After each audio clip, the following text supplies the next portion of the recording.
just let's do it.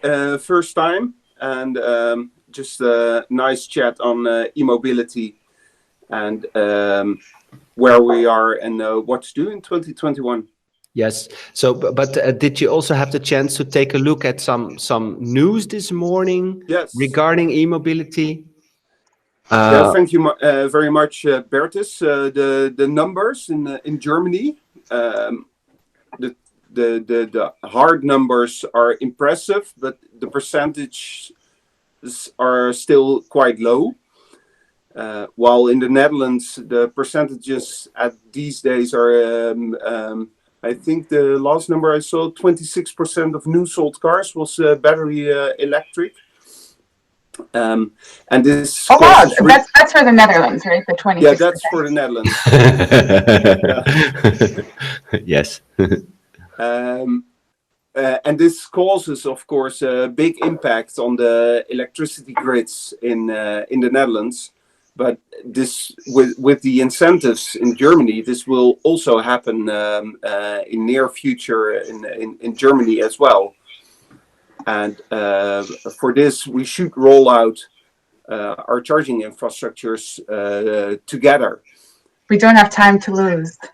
Yeah. No, there's no time to lose. So it's more efficient, but for consumers, for e-drivers, well, it's I often take my car to the Ruhrgebiet, and well, I hope to be able to charge there after the lockdowns. Absolutely, yeah.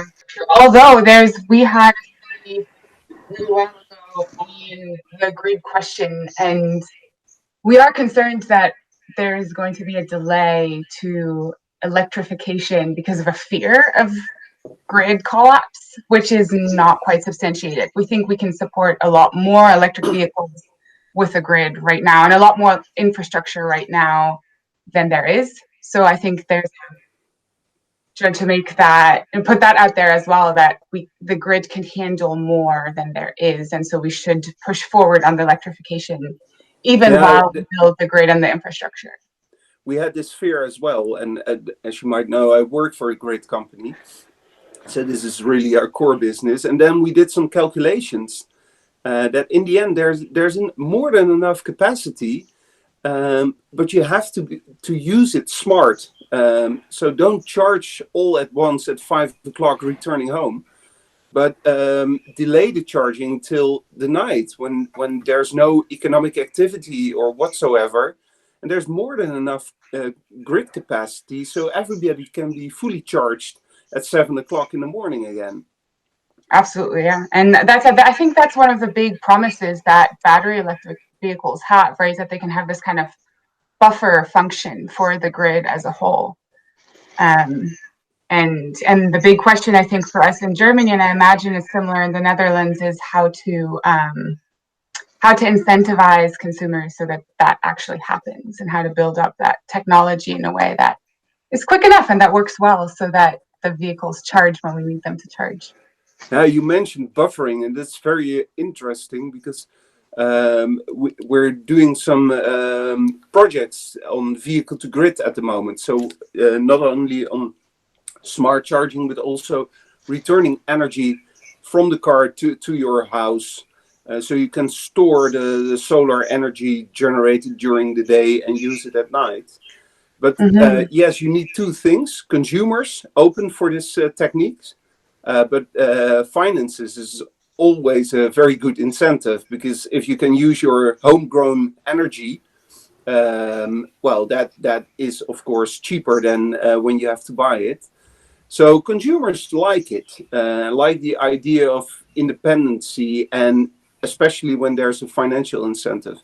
But on the other hand, the car manufacturers have to build these cars, and we see now that some French manufacturers or Asian manufacturers are building these cars, and there's a huge potential for German automotive, but still they're not in the race.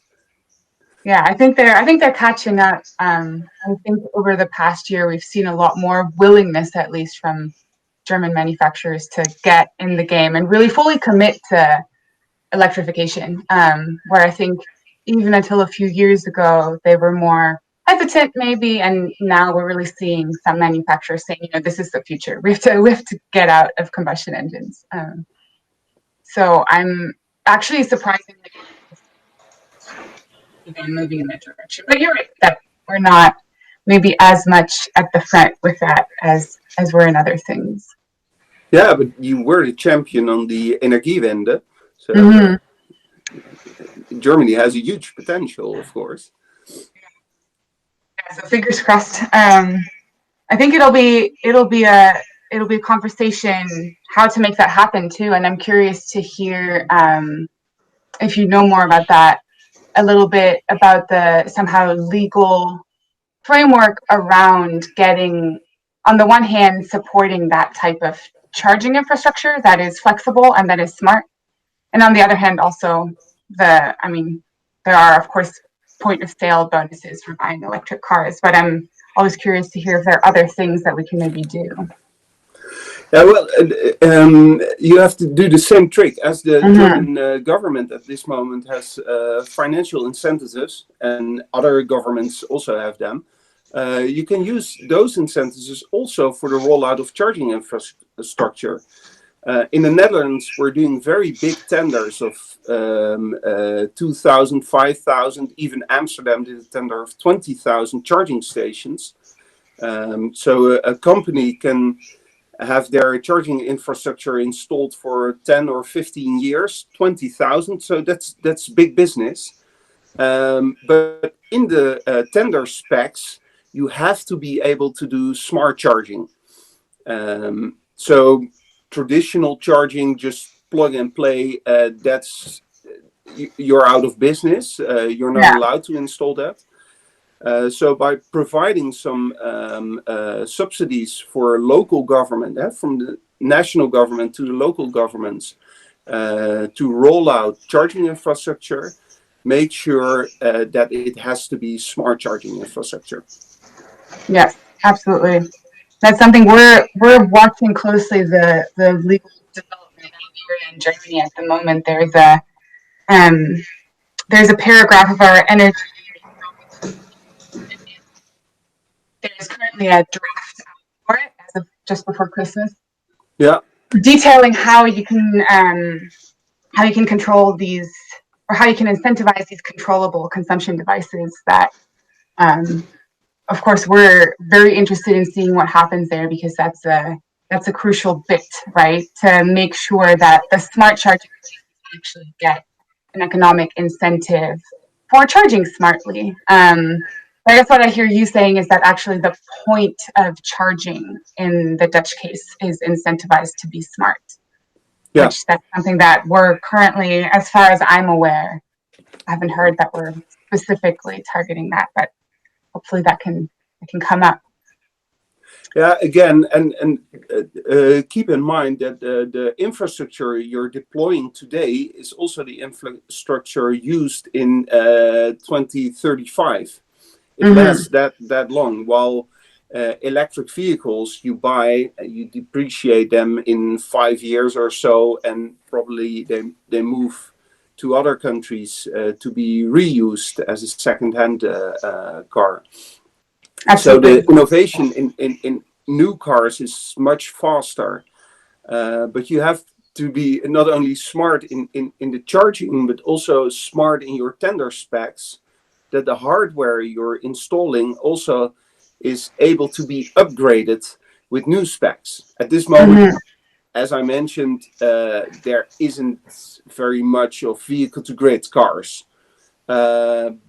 But the European Commission said, well, V2G is the way forwards from 2025 and further on.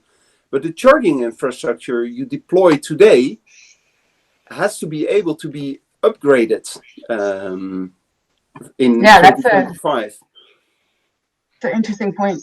And the other question too is where you install them, right? I mean, we've had some conversations about are these points of charge public, or are they private? Are they at your home? Are they at the employer's parking lot? or are they somewhere in the city? And of course, we need also, in order to make electric vehicles really viable and usable for drivers, we need points of charge in lots of places. But the real grid benefit you only get when they're at your home and at your employer where you a long time. So the car can really react to the situation and buffer the grid, as we said. So I think that's another important part where we need to really work, or the federal government, which has the funds to really drive these conversations in a lot of situations, has to work with the stakeholders, both the cities and the counties, and on the other hand, the private stakeholders that can install points of charge, like businesses, like supermarkets, and also renters. That's another question. If you're renting a home, where can you put this charging place? How can you benefit from cheaper electricity at better points in time? So we're really, we hope that can happen in a harmonized way that is easy for consumers to navigate. That's like a huge put off because you have to read through this big catalog of different regulations when you want to install these things. Yeah. So Maita, if I may ask you, so what are your current thoughts based upon the data and the research and the surveys on mindset in Germany, and maybe also looking at a new government that's being formed by the end of next year in Germany? Do you think there will be extra speed in decision making when it comes to those themes next year? There needs to be. If we want to meet our climate goals, in 2050 and on the way there, we really need to act now. And I think there's a lot of willingness to start acting now, or people, in a lot of cases, actors have already started acting. I do hear a lot of, and even just talking to people that aren't in this field, kind of trepidation about, where will I be able to charge? Is this actually going to work? But on the other hand, like I mentioned, a lot of the German automotive players are really now at the point where they're saying, we will probably stop manufacturing combustion engines, like in a mid time scale. And so I think the willingness is there. I think there are some hurdles to cross. But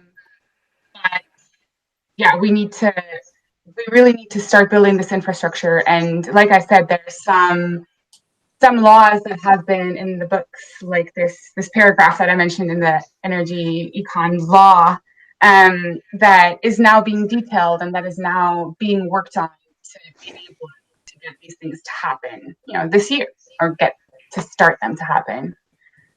So I think while Germans are very used to their engines, and we like them, we tend to like them, there's this kind of change in mindset, and people are starting to really think about buying electric cars. The point of sale bonuses that we had this year, as you've seen in the sales numbers, really worked well to push electric cars onto the road. Yeah. So we're very optimistic, and of course we will work to push whoever the next government is going to be in that direction. But would you dare to put a timeline on this? Because a colleague of mine, he lives in Karlsruhe, and he tried to get a smart charging pole in front of his house, and he just did not get any answer from any kind of bureaucratic instance there. So it seems also very far away from it actually being a reality. So will this be possible in 2 years or 3 years or in 10 years? What do you think? I think we're looking at a 2 to 3 year time horizon, but I'm really, that's an impression I have. That's not, based on facts. And it's to some extent extrapolating backwards. So we had this study come out late last year, Climate Neutral Germany, where we will need to have 14 million electric cars on Germany's roads by 2030. So we need to add more than 1 million cars every year from now on to get there. And we need to do that if we want to keep speeding up to a point of no return. So it's sort of, we're seeing it as a very, as a necessity. And we're experiencing more of a sense among people that we talk about that is the case. Of course, there is a question: when will that arrive at people's homes? And so I think hopefully within the next 2 to 3 years, we should see real movement in that. Will every person be able to get a charging point at their home? I'd like to say yes, but I can't. That is probably a little optimistic for the next 2 to 3 years. So for you, Baerte, because you're also very involved on the European level on open standards and also the software that is being used and the protocols, which are of course very important. What tendencies do you see in Brussels when it comes to regulation from your point of view, and what could be the Dutch influence on that could be maybe shared with the Germans? Brussels is very proactive in this. Very ambitious package. Maita just mentioned it just before Christmas. So this is the way forward on a European level. The fear of Brussels, but also a small country as the Netherlands is that everybody goes for its own small market and you get a patchwork of different techniques used. To avoid this, there was the fear also in the Netherlands, one technique in the north, one in the middle, and a different technique in the south. So we joined efforts in the Netherlands and used on working on standards for charging. So you can charge with one identification card all over the Netherlands. And this is success, very user-friendly, that Brussels wants to adopt also in the whole of Europe. So you can have different brand names. You can have a Volkswagen charging card, or an Total, or an RWE charging subscription, but the technique behind it is all the same. So with your RWE charging identification card, you can use it at a Volkswagen public station in, say, Stuttgart. So this is what we hope to be implemented in the near future all over Europe. Because, as I mentioned, for work I travel to Germany or France, and it's convenient. And Germans like to have a weekend in Amsterdam or in Paris or in Rome, and no hassle. Yeah. I think that's a huge point. I think what we're looking at right now is this kind of jungle, even on the German level, but even more so when you look beyond Germany, and that's something that needs to happen in step with all these other developments, that people can just travel smoothly across borders and actually use the infrastructure everywhere without a headache. And how we did this in the Netherlands, we have a national agenda for charging infrastructure, and that's a public-private partnership. And it addresses charging at home, charging in the public space, but also fast charging and charging for heavy-duty vehicles for inner-city logistics. And, very public-private. So not only national government, but also the commitment of local governments and car manufacturers, the charge point industry, but from my sector, the grid operators also committed that we'll do the technical development of the standards and the protocols, but also be able to install the charging infrastructure at the proper time. So Baerte, how is this being managed? I can imagine that data is the next goal, or is already the most important thing. Huge amounts of data are gathered in the car. Are car manufacturers then shut off when a car starts to charge and the data is being shared over these open source protocols and also being shared by the city, or what's in it for them?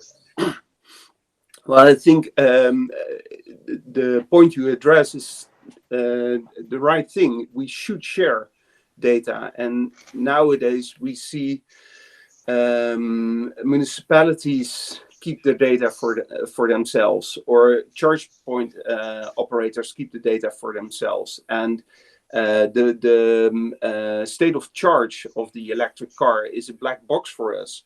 Well, but if we know as grid operators how much energy we can buffer in a car, maybe Derk has a very empty battery, but you, Maita, are almost full. I have to know that where I should send my electrons generated by solar energy. But if car manufacturers don't share that data with us, well, that's a big problem.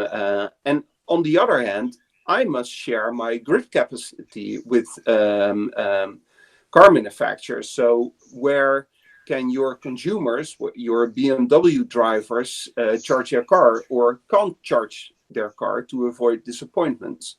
So data, in our opinion, should be open because when you open the source, then new services can be developed. And well, this is a hurdle we have to overcome. As grid operators, we're very willing to share our data, but that's I speak for the Dutch grid operators. But maybe a little bit of loop on the Brussels platform is needed to, help everybody with a little bit of reliability on each other's sources. Maybe I have a question for Maita.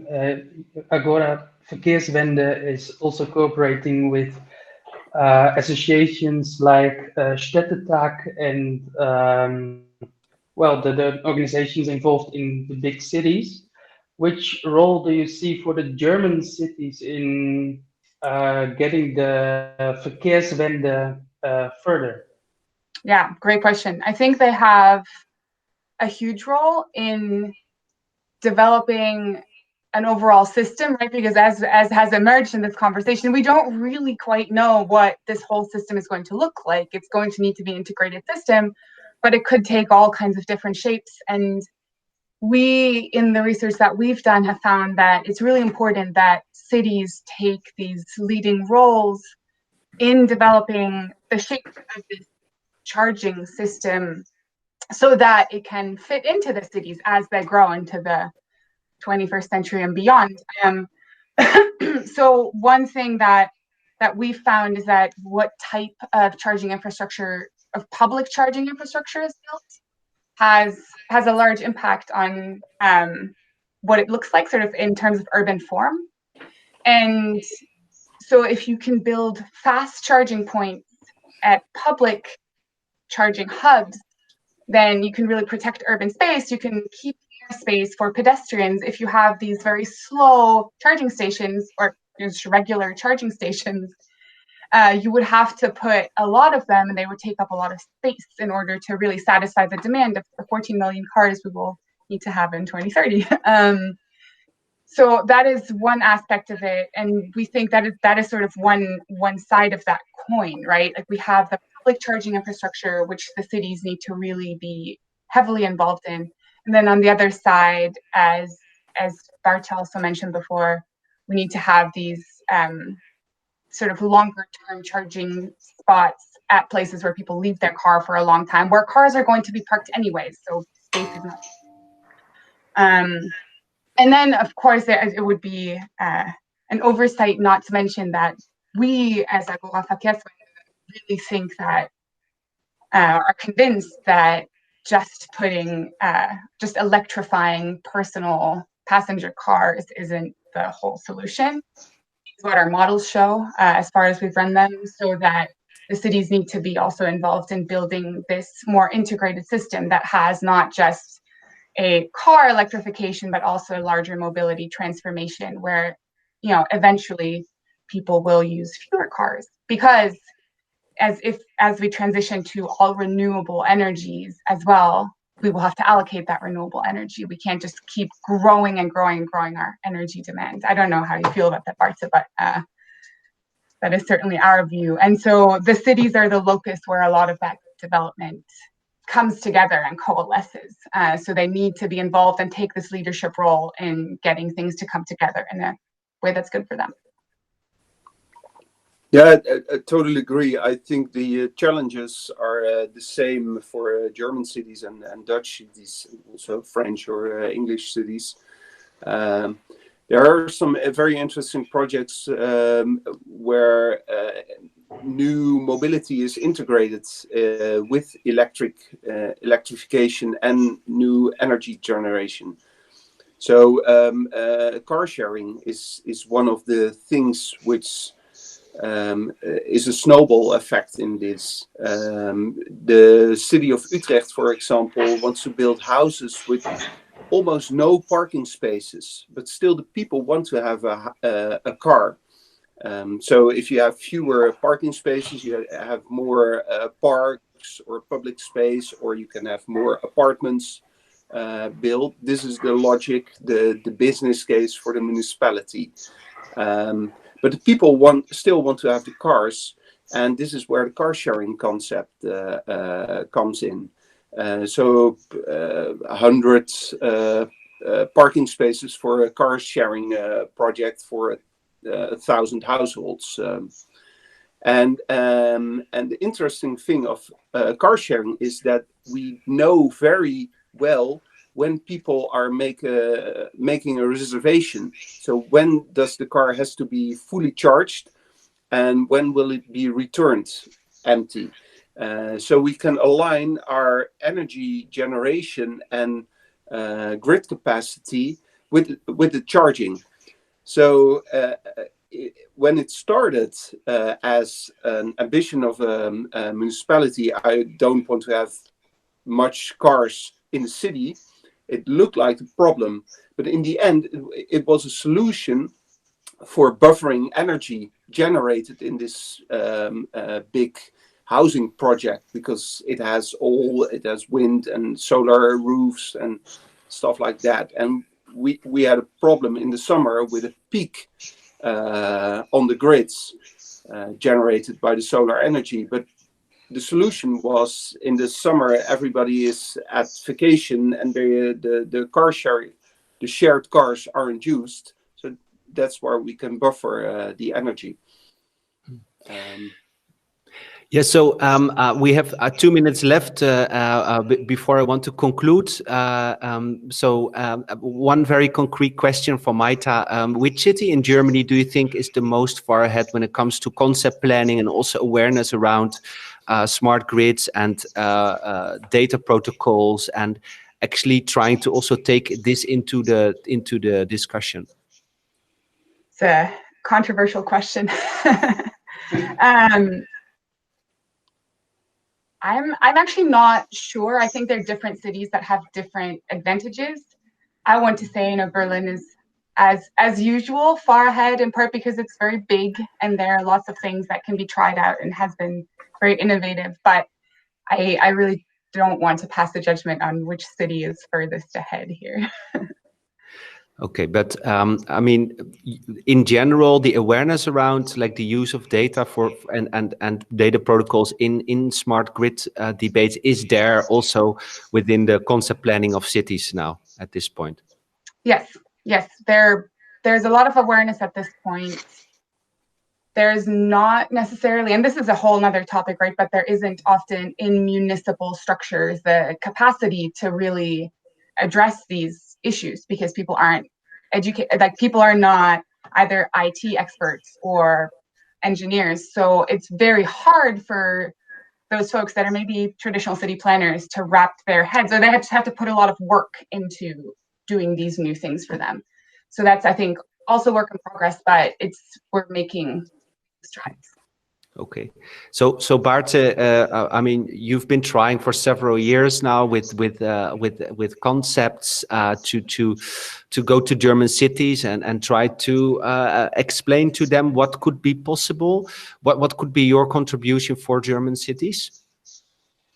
Well, I think the example of the Dutch approach of the national agenda for charging infrastructure, the public-private collaboration, is a way forward to do it together.